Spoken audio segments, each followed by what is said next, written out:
Hey, it's Mike. I'm sorry I've been away for the past few weeks. I've mostly been looking for an automated phone service that hasn't recently changed its menu options. Speculations as to my whereabouts also suggest that I was trapped in an endless cellophane wad, which unfortunately is also true. There is also this wild accusation that my 30-day challenge of not bringing my cell phone into the bathroom has seriously affected my writing. The truth is that I was losing my hearing in my left ear for over 2 weeks. Things are finally getting better, and now I'm here to do a show and joke about it. After years of strategically acting like I was partially deaf, at select times when my wife spoke with me, here I was, having a real hearing issue, leaving me about 40% deaf. I go all in when I'm paranoid. I started learning how to order beers in sign language, and shopping for a Wi-Fi enabled hearing aid that could also stream romantic drama audiobooks. Now that things are getting better, I think I'll flaunt my hearing privilege with a Led Zeppelin chronological marathon. Short show today, but seriously, thank you for listening, and thank you to all of you who've asked where I've been.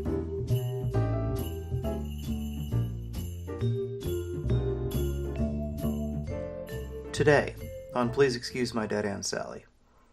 People with shit dangling from their rearview mirror are least likely to use turn signals, and new evidence suggests that the New World Order is actually quite old. You know, I'm just kidding. We never actually do the things we talk about. However, we have officially passed 2,523 downloads, and I could not thank you more for checking out the show, recommending Please Excuse My Dead Aunt Sally to your friends, family, and pets. We've made so much money from this podcast that I've actually been able to upgrade to name brand Scotch tape in my house. And now for a few listener questions. To have your question read on the show, write to pleaseexcusemydeadauntSally@gmail.com or click the call button in our social media pages to leave a message. You can also send a text. We love those. No dirty pictures. Some dirty pictures. Nancy from Kanab, Utah asks, "Hey Mike, do you plan to have your new baby boy baptized?" Great question, Nancy. We're holding off on baptism, just in case he turns out to be ginger. No sense getting a soulless creature recognized in the eyes of God. Joseph from Austin, Texas asks, "Hey Mike, who would win in a fight between Peter Parker and Peter Pan?"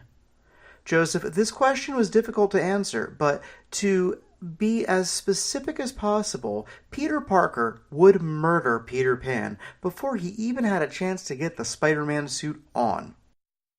Our final question today is a voicemail from our good friend Sailor at the Metal Rock Whiskey Podcast.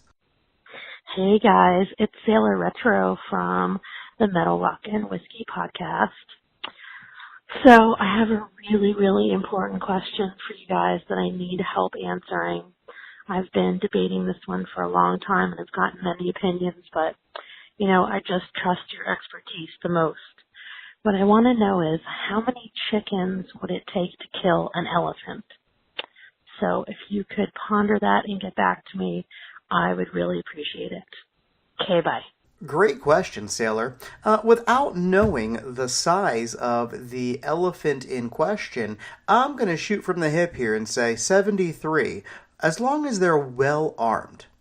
I'm not sure if you know this, but most yard chickens carry a shank made out of a sharpened piece of corn husk. I'd say 72 or 73 of those can take down your average size elephant faster than you can say, "Cluck you." Well, that's our show for today. Join us next week when I investigate why my finger doesn't fit into anyone else's nose. Music for today's show was produced by Kevin MacLeod. Please leave us a nice iTunes review and don't forget to clear your browser history. Hey,